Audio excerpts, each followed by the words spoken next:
We're going to talk a little bit about non-ideal gases. In particular, we'll give some definitions, talk about the van der Waals equation of state, a couple other equations of state. We'll also get into a compressibility factor, and then with the principle of corresponding states and K's rule for mixtures. Okay, so first of all, critical temperature. This is going to be the highest temperature at which a species can coexist in two phases. Okay, so above this temperature, it won't condense into a liquid, but it will remain as a supercritical fluid. Also, a critical pressure is the pressure that corresponds to this critical temperature. We have a difference between vapors and gases. So, vapor is a gaseous species below the critical temperature, and so it's possible for a vapor to condense into a liquid. But a gas, on the other hand, is above the critical temperature at a pressure low enough to be more like a vapor than a liquid. So it's a supercritical fluid, but it behaves more like a vapor than a liquid, and it cannot condense into a liquid. Okay, so we're just going to look at a pure component phase diagram here. This is for carbon dioxide. And what we're used to seeing is carbon dioxide in the gas form, or possibly the solid form as well. Okay, and so this is down here at 1 bar. Okay, we're going to maybe be in this region here for dry ice. Okay, dry ice might be sublimating, going from solid to gas directly. Most of the time, for example, like liquid water, when we boil it, we're going to be in this region when we boil the water, going from liquid to gas. We have a certain critical point, however, that when we get above that critical point, it becomes a supercritical fluid, and there's no longer a phase change, either between gas and liquid, liquid and solid, or actually gas and solid. So there's no more phase changes. It just behaves like a supercritical fluid. Okay, and this, of course, is a two-phase region, and this is as well. Okay, so where the two coexist and transition between the two phases. So we have a reduced temperature. Now this is just a definition. This is reduced temperature is going to be unitless.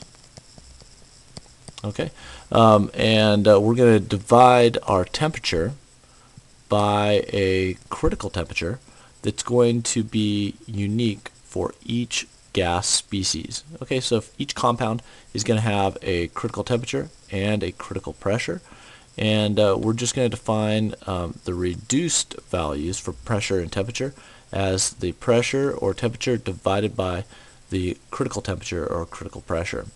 Okay, so it's going to be supercritical if the temperature is above the critical temperature and the pressure is above the critical pressure.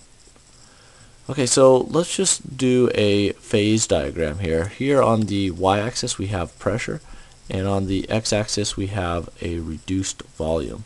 Now remember, reduced volume is going to be equal to the volume divided by the moles. So it's kind of like an inverse density, but in molar form.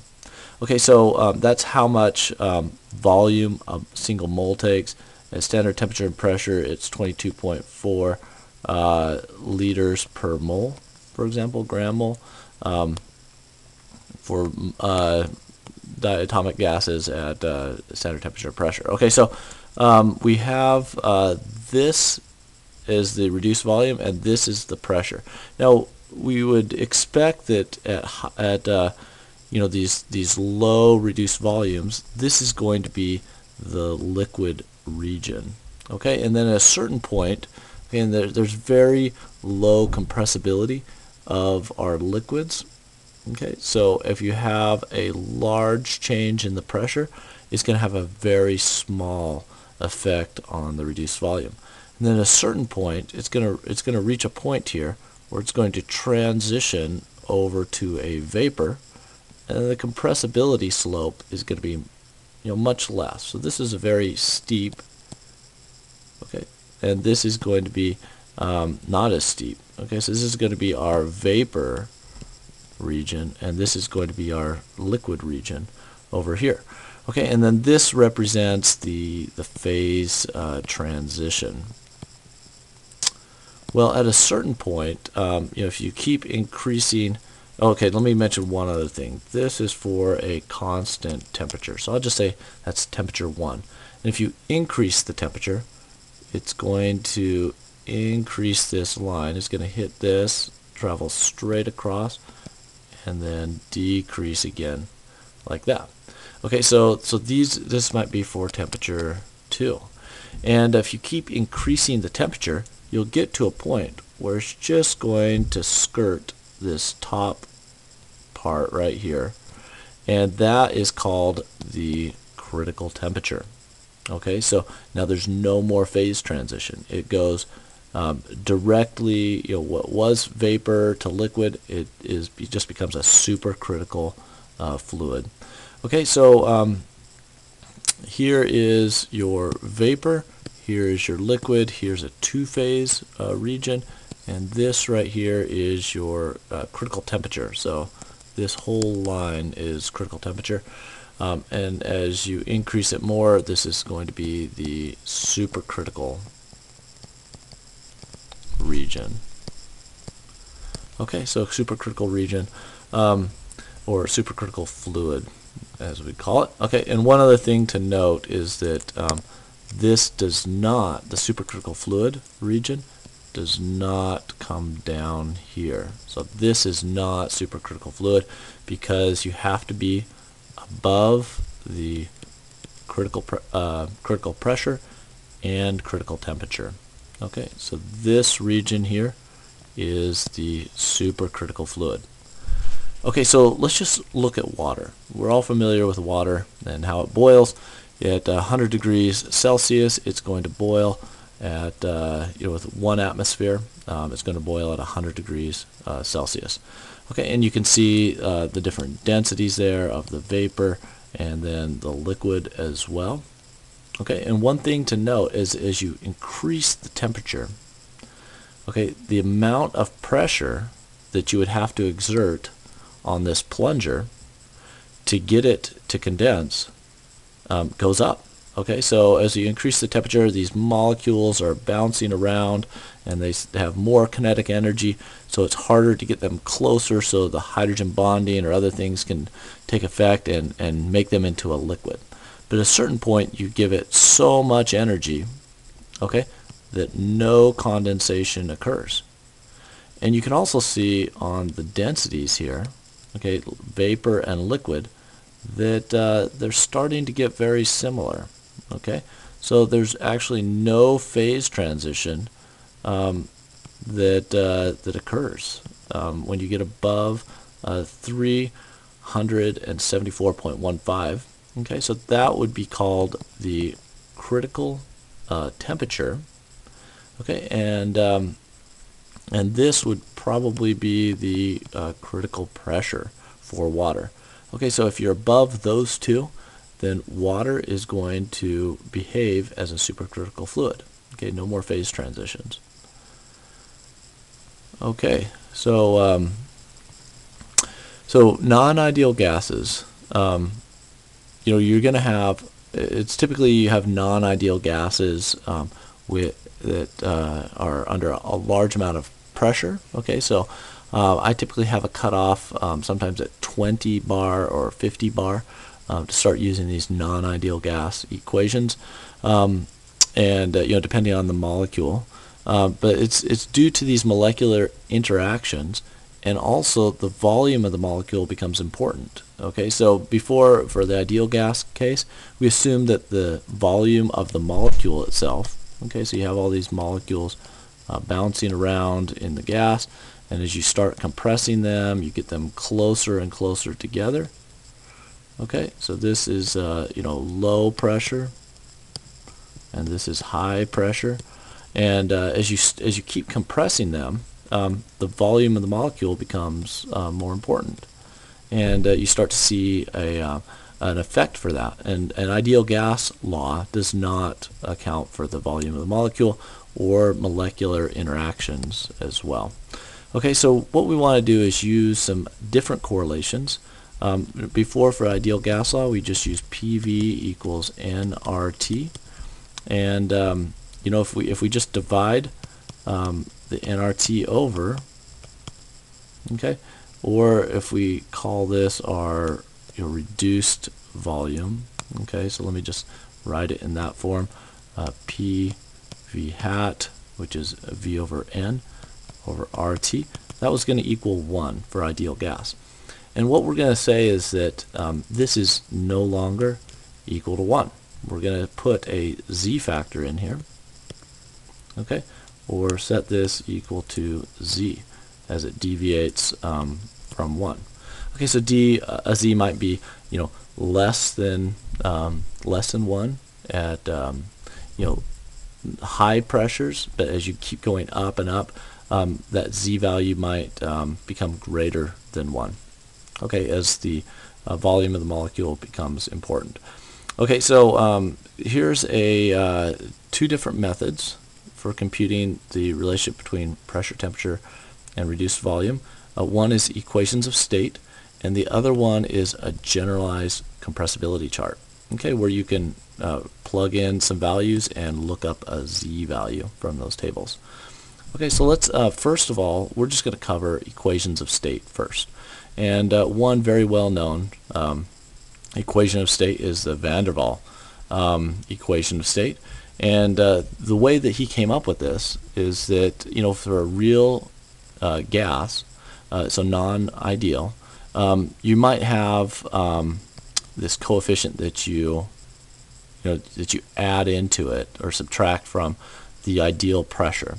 Okay, and then also for the volume as well, you're going to also have another coefficient, and this B coefficient would be like the volume occupied by the ideal gas, and also this real gas, this would be like this A factor would be the contracting forces per unit area due to intermolecular attractions. Okay, so this term right here is really for intermolecular attractions, and this B term is like the volume of the molecules themselves. Okay, okay, so then he combines that and comes up with this equation, which if you multiply it out and put it into cubic form, okay, you're going to have this equation. So so anyway, we'll use that to solve for the relationship between pressure, temperature, and volume. And this is one of the virial equations of state, meaning that it relates to molecular interactions. Okay, so here is, there's a couple different ones, virial. You have a van der Waals, and then you have a Suave-Redlich-Kwong as well. Now this is a 3 constant correlation. This is just a 2 constant, okay, just A and B. But this one you have A and B and alpha as well. And this one is just a 1 constant where you have B. Okay, so there's a couple different non-ideal equations of state. Different equations of state will have different amounts of accuracy. A lot of people start with maybe van der Waals, and then if they need something a little bit more accurate, they'll use the SRK. Okay, so let's just look at the van der Waals. First of all, you have a cubic equation here. Okay, so this is going to have 3 roots, okay, or 3 solutions, okay, for if you're in a vapor liquid region, below the critical temperature, it's going to have 3 roots. If you're above the critical temperature, it's just going to have 1 real root and 2 imaginary roots. Okay, I'll show you that a little bit later. Okay, but this is the, okay, so this would be like your reduced volume versus pressure. Let me get that right here. No, this is going to be volume right here, and this is the function of volume. Okay, and so you have a liquid root, you're going to have a vapor root, and this is going to be a non-physical root right here. Okay, so that one's not going to correspond to any physical realism. Okay, this is going to be a phase transition. Okay, so what we're going to do is we're going to draw this, and then it's going to do a phase transition and then continue on as a vapor. Okay. Okay, so how accurate are these non-ideal equations of state? So we need to compare against reliable data, and let's just use the example of propane at 423 Kelvin and 70 atmospheres. So ideal gas volume air is going to be 92%. So if you use the ideal gas for law for this, it's going to have an air of 92%.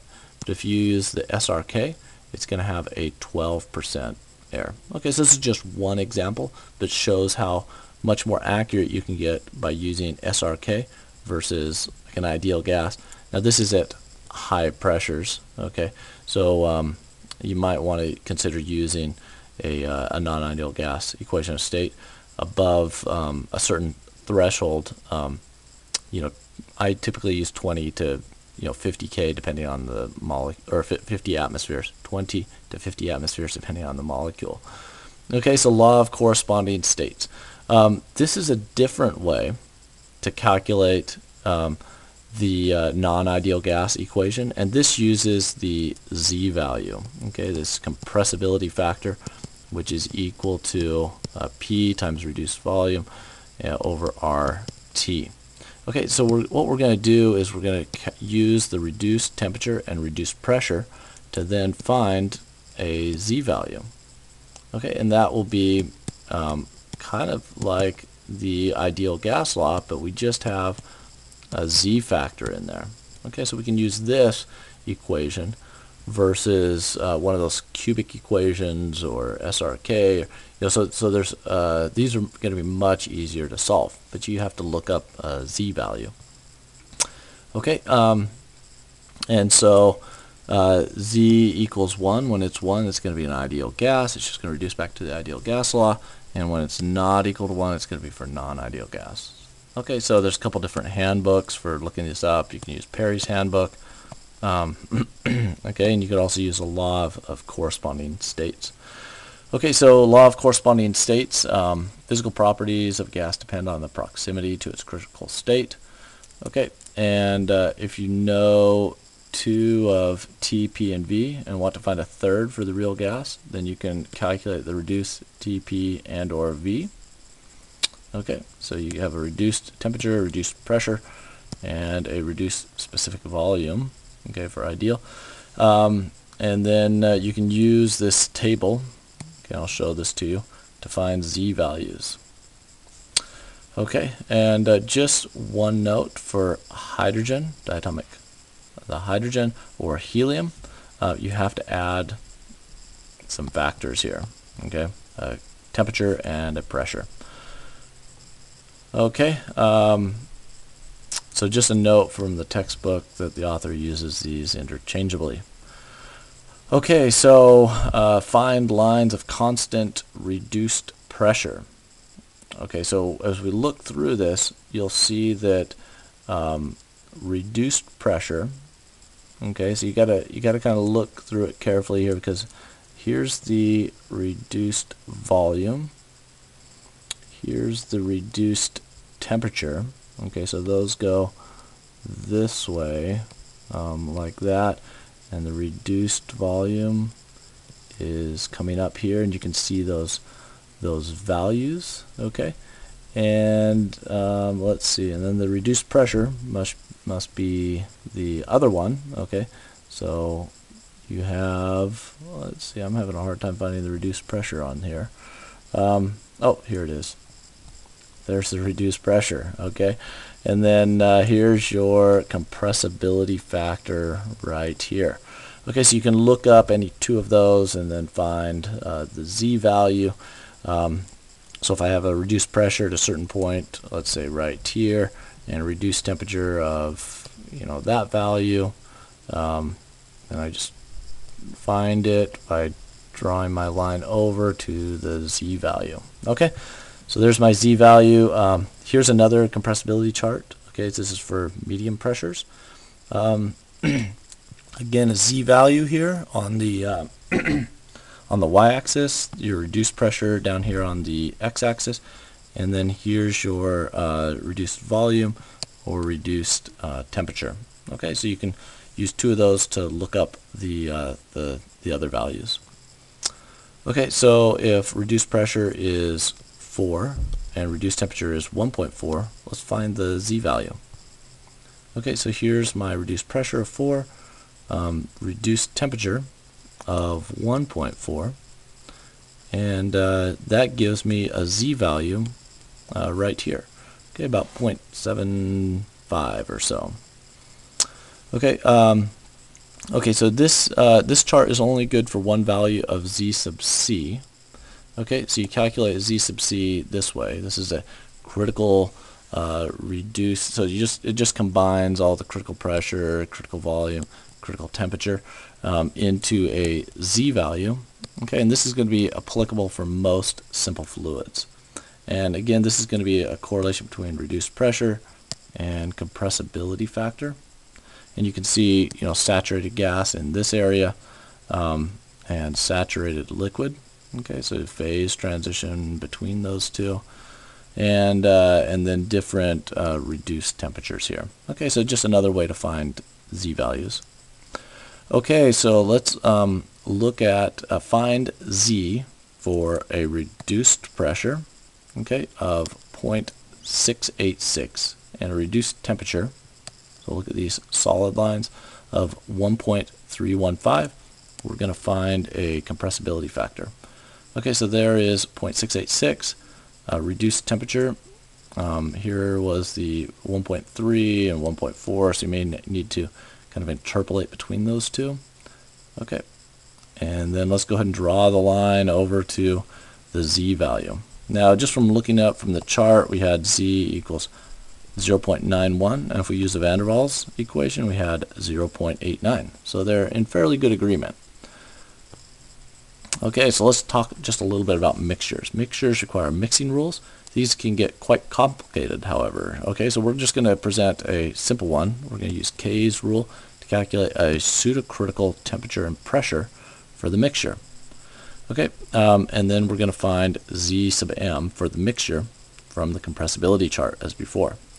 So it's not good for other equation of state approaches. Okay, so don't use this approach of getting like a pseudo reduced temperature, reduced pressure. It doesn't work for other equations of state. You'll get mixing rules for equations of state in your thermodynamics class. Okay, so the way you do this is you just weight them by the mole fractions. Okay, so this is going to be for component A, component B. You do that for all of your pressures and temperatures, and then come up with a critical temperature and critical pressure, and then calculate your reduced quantities as before. Okay, and we'll be using this a lot for mixtures. Okay, so some students compute a Z for each species and then average the Z's. Okay, don't do this. This is not the correct way to do that. Okay, so we don't want to do it that way. We want to compute the mixture properties for reduced temperature and reduced for the critical temperature and critical pressure, and then from there get our mixture Z value. Okay, so I'm just going to skip through these, but this was the wrong way to do it, and this is the right way to do it. Okay, so just in summary, non-ideal equations of state are iterative if you are calculating V. Okay, so they're cubic equations, and you can try to do root finding methods, or you can just calculate a lot of different p-values at different v's and interpolate. So we also have compressibility factor approach, and then we also showed some mixing rules as well. Okay, so this is an introduction to non-ideal gases.